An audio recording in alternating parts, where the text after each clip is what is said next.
Pada kesempatan kali ini kami akan membahas mengenai sejarah Yerobeam. Yerobeam, raja pertama Israel pasca Solomon, putra Nebat dan Zeruah, dari kota Zereda di Efraim.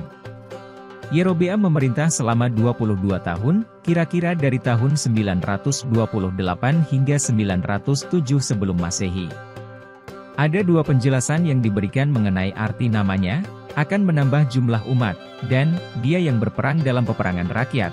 Sebuah nama yang sesuai dengan fakta bahwa dia memimpin pemberontakan melawan Rehabeam.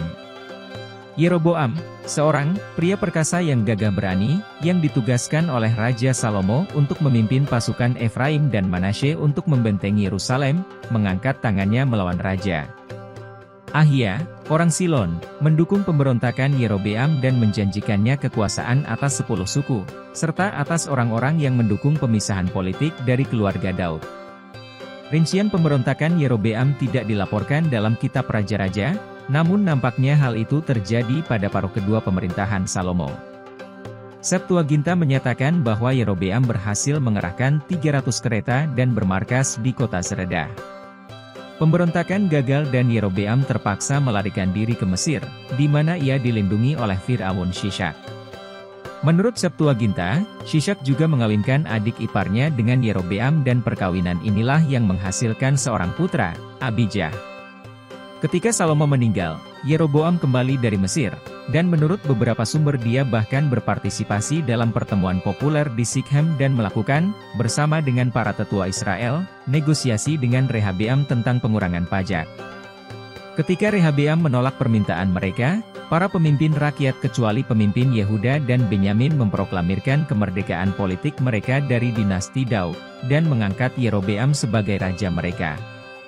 Segera setelah naik tahta, Yeroboam memulai serangkaian tindakan yang bertujuan tidak hanya untuk melawan upaya Raja Yehuda untuk merebut kembali wilayah kesukuan tengah dan utara tetapi juga untuk memperluas kesenjangan antara kedua kerajaan tersebut. Tidak ada catatan mengenai aktivitas Yerobeam dalam organisasi administratif dan militer kerajaan barunya. Hanya diketahui bahwa ia pertama kali membentengi Sikhem, yang tampaknya merupakan ibu kotanya, namun karena alasan yang tidak diketahui ia meninggalkan Sikhem dan membangun Penuel di Transjordania bagian timur, dan kemudian ia mungkin pergi ke Tirza. Aktivitas Yerobeam dalam urusan ritual digambarkan secara negatif.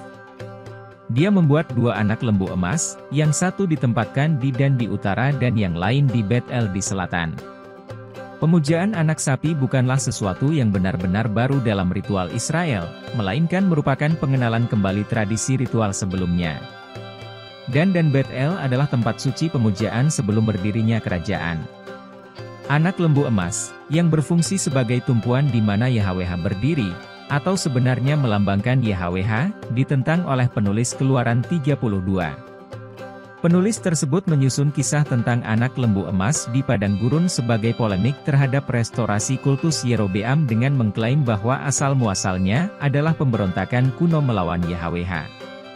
Perlu diketahui lebih lanjut bahwa Ahia, yang mendukung pemberontakan tersebut, adalah seorang nabi Yahweh. Mungkin tradisi Shiloh tidak mempermasalahkan penggunaan anak sapi dalam penyembahan Yahweh. Pada tahun kelima pemerintahan Yerobeam, Shishak, Raja Mesir, menyerbu Israel. Versi Alkitab mengenai kampanye Shishak terutama menceritakan apa yang terjadi di kerajaan Yehuda, namun ukiran dinding kuil Karnak di Mesir menyebutkan kota-kota yang ditaklukkan oleh Shishak dan menunjukkan bahwa Israel di bawah pimpinan Yerobeam paling menderita dalam perang ini. Shishak menyerbu wilayah selatan kerajaan Israel melalui Gezer dan Gibeon, menembus lembah subur di Sukot, dari sana ia berbelok ke lembah Betshon dan Yizreel, dan kemudian kembali ke Mesir melalui dataran pantai. Mungkin Shishak bermaksud untuk menunjukkan kekuatan Mesir dan mengembalikan kekuasaannya atas Israel, namun petualangan tersebut tidak mengakibatkan dominasi Mesir atas kerajaan-kerajaan di Palestina melainkan hanya penjarahan. Para arkeolog telah menemukan bahwa banyak kota di kerajaan Israel, seperti Gezer, Bet-Shean, Ta'anach, dan Megiddo, dihancurkan selama kampanye ini. Keberhasilan Abia menaklukkan wilayah Yerobeam di bagian selatan pegunungan Efraim harus dipahami bukan hanya dengan latar belakang kelemahan Yerobeam akibat kampanye Shishak, namun juga mengingat meningkatnya tekanan terhadap Israel di Aram Damaskus di timur laut dan oleh bangsa Filistin di barat daya. Mungkin bahkan pada masa Yerobeam, negara-negara Transjordania bagian timur telah berhasil memperoleh kembali kemerdekaannya dengan memanfaatkan konflik internal antara Israel dan Yehuda serta tekanan eksternal dari bangsa Aram dan Filistin terhadap kerajaan Israel.